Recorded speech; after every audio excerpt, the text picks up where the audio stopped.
हे जे काय तू मला सांगितलं की नाही, हे किल्लेदारांच्या कुटुंबियाच्या सर्व लोकांसमोर सांगायला तयार आहेस तू? मला वाटतं कदाचित हे सांगण्यासाठीच मी इतके वर्ष आयुष्य जगलोय. आता तुम्ही म्हणत असाल तर रमावतीच्या लोकांसमोर ही बातमी माईकवर सांगतो सगळ्यांना.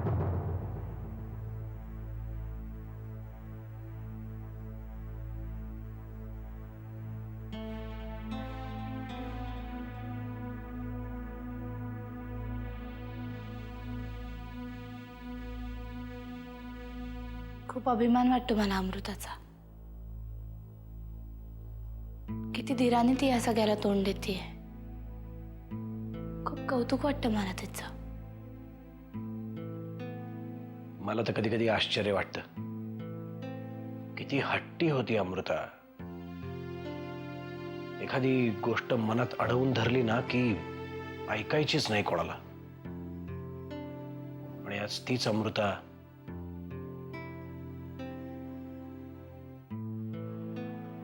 परिस्थिती माणसाला बदलते जानकी. नाही, उलट अमृताने परिस्थितीला बदललंय.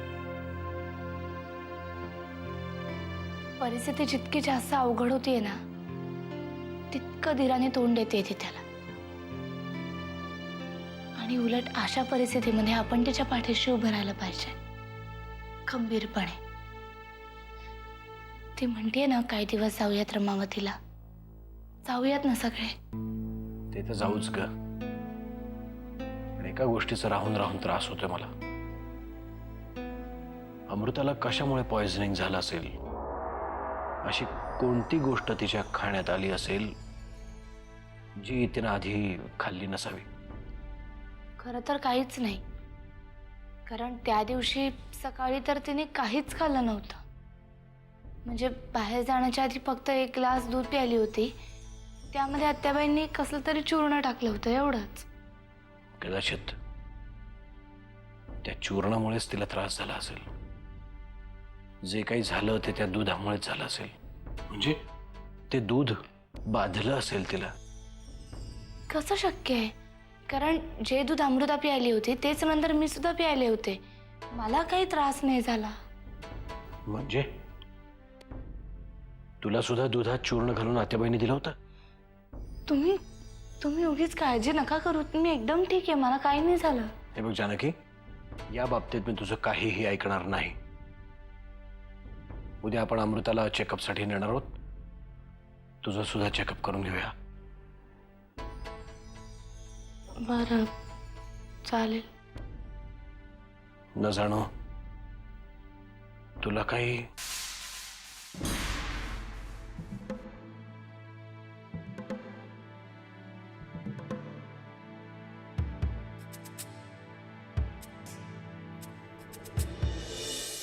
सुगंधे, मला एवढंच कळतंय की तुझं माकड झालंय. माकड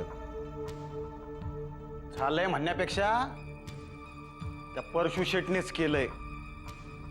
बाजाजी, तुला जे काही बोलायचे ते स्पष्ट बोल. मग आता ऐकच. हल्ली परशु शेट बद्दल सतत बोलत असतेस, पण त्या बोलण्यात एक प्रकारची तक्रार असते. तक्रार.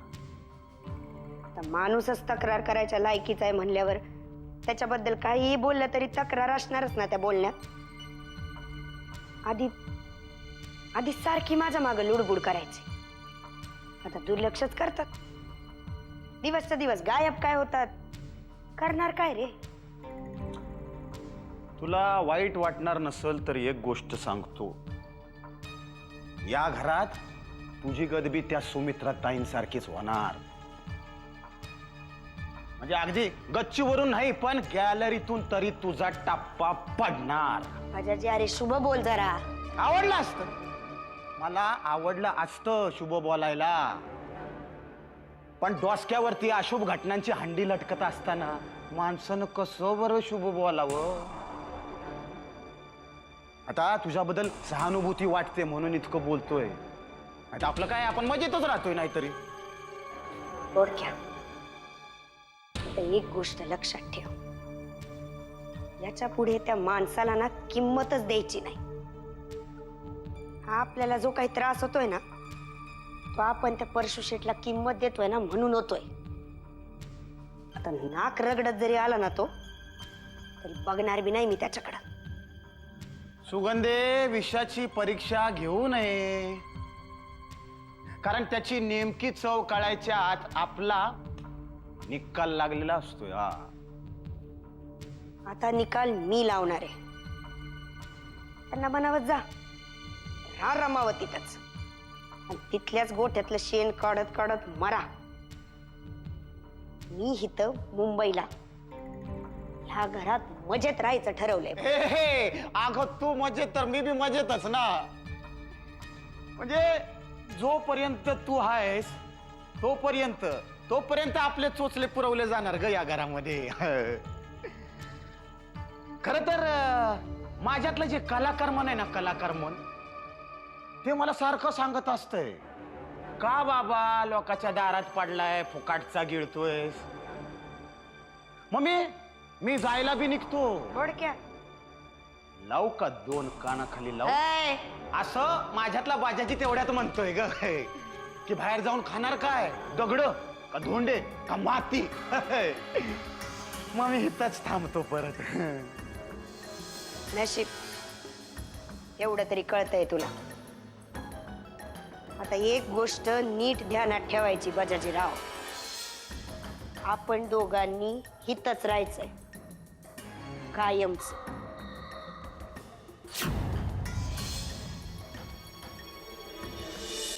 अमृता, तू काय बोलतीस तुला कळतंय का? तुला आपल्या घरी इथे येऊन राहण्यात काही अडचण आहे का?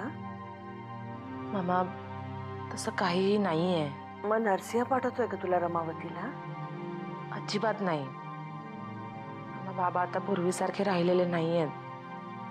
त्यांच्यात खूप बदल झालाय. अगं पण तुला का जायचं रमावतीला? कारण माझी इच्छा आहे.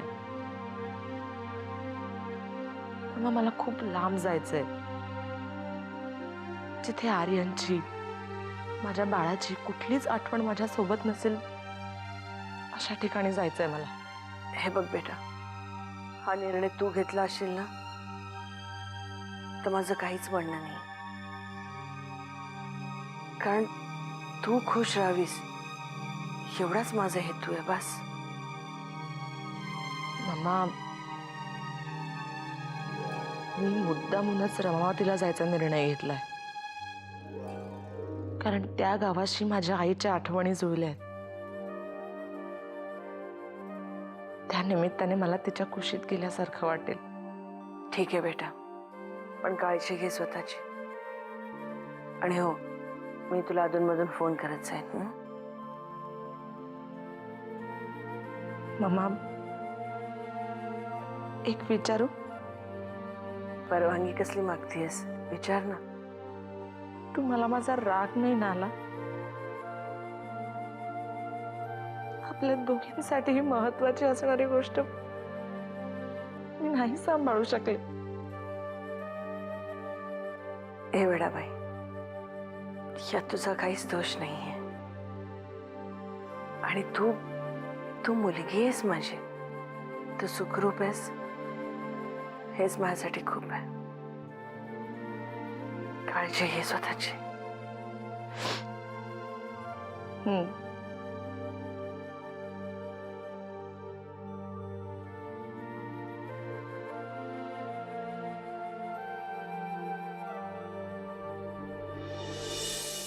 अमृता, जानकी दोघी जणी आता डॉक्टरांकडे गेल्यात. दादा स्वतः घेऊन गेलाय त्यांना डॉक्टरांकडे. माहितीये मला.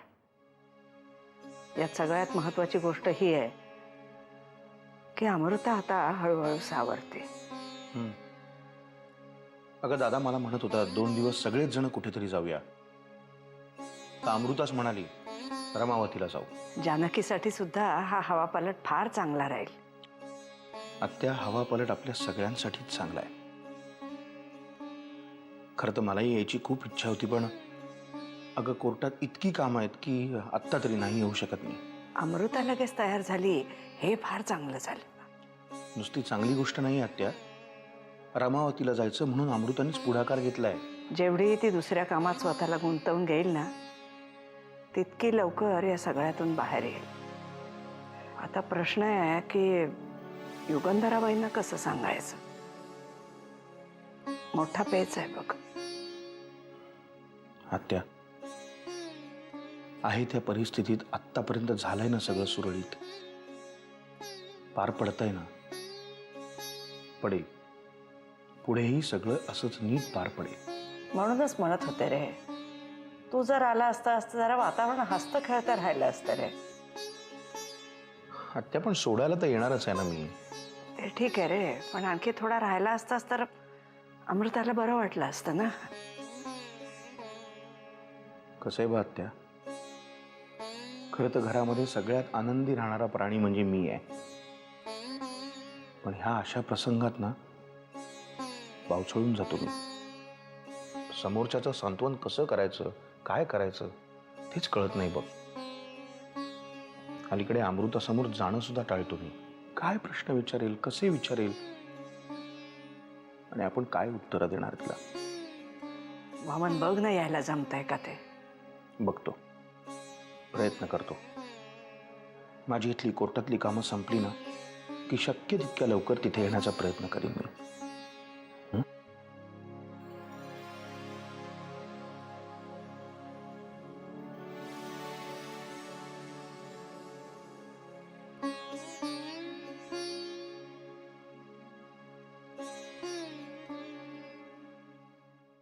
काय म्हणतात जानकीचे रिपोर्ट्स?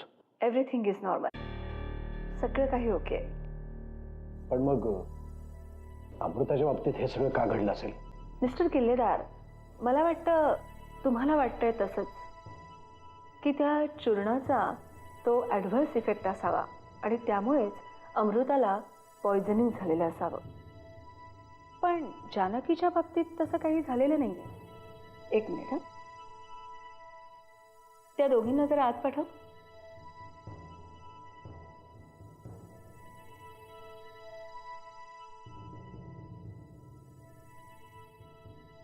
या.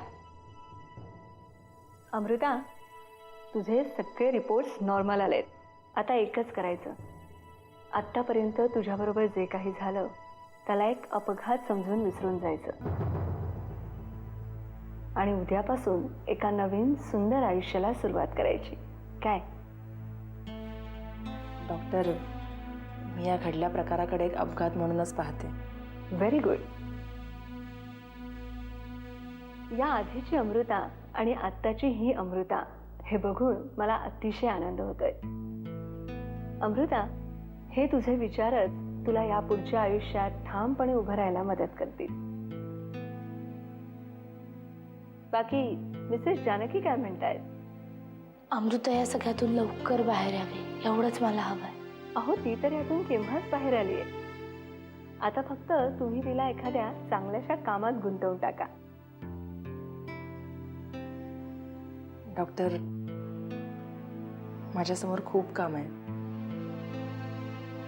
आता मला जानकीची काळजी घ्यायची.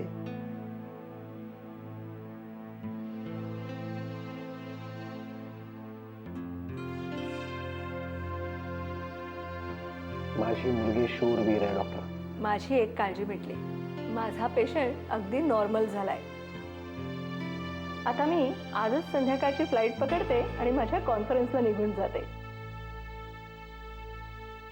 बरं अमृता, तुझ्याकडे माझा नंबर आहे. तुला कधीही काहीही गरज पडली तरी नक्की मला कॉल कर.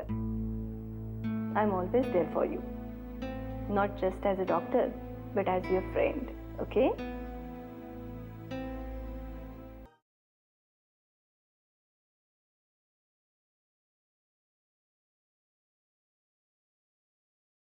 बरं झालं आतेबाई तू इथेच भेटलीस.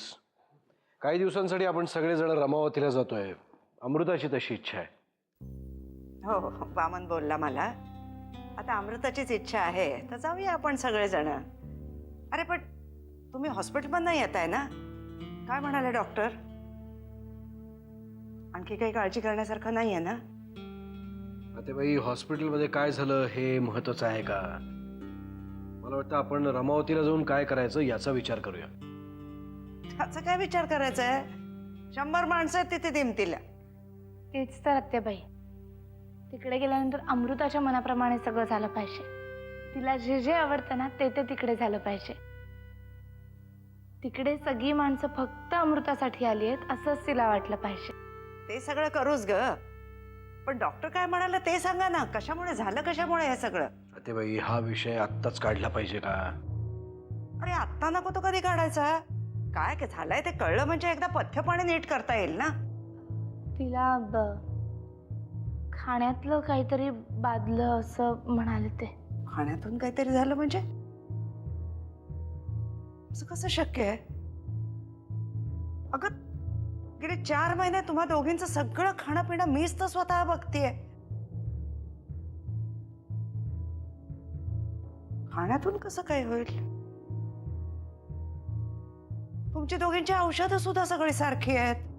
जाऊ दे ना आत्याजी, तू का उगाच विचार करतेस? अगं काय झालं यापेक्षा काय नाही झालं पाहिजे याचा विचार करूया ना. हा अमृता,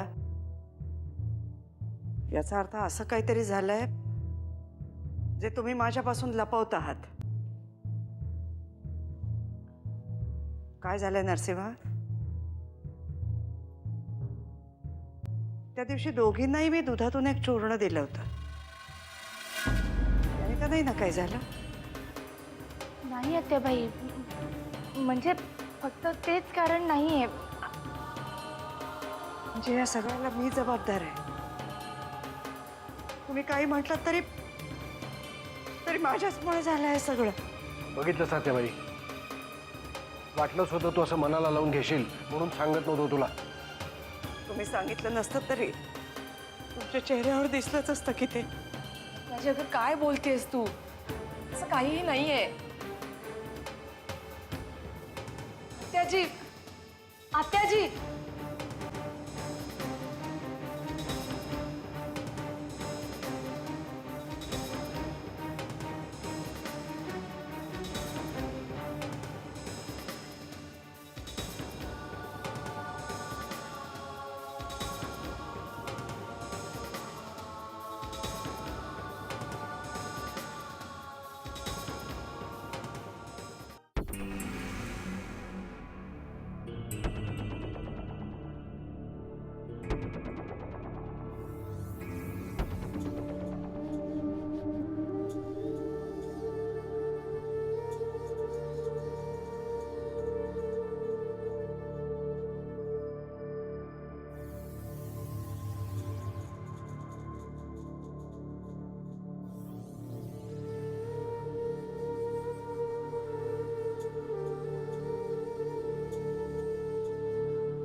आत्याजी, अगं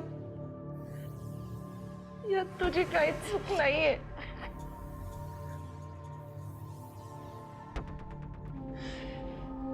माझंच नशीब फुटकंय.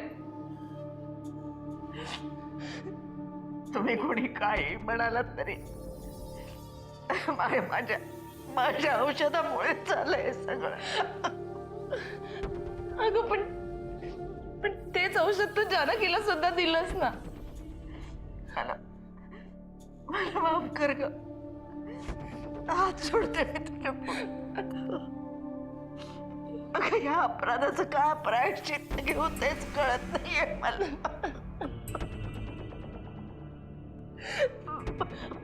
आत्याजी, तुझ्या या अशा बोलण्यामुळे मला जास्त त्रास होतोय.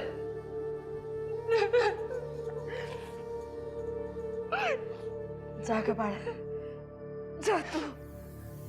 मला एकटीला बसू दे थोडा वेळ. तुझ्या डोळ्याला डोळा भिडवायची हिंमत नाही माझ्यात. जा तू, जा.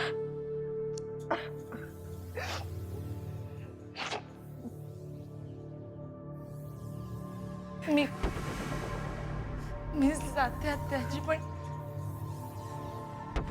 पण एकच सांगते. अगं देवाऱ्यातल्या देवा इतकं मानते मी तुला. खरंच नको मनाला लावून घेऊस ग. आत्याजी, माझी तुझ्याबद्दल काहीच तक्रार नाहीये ग.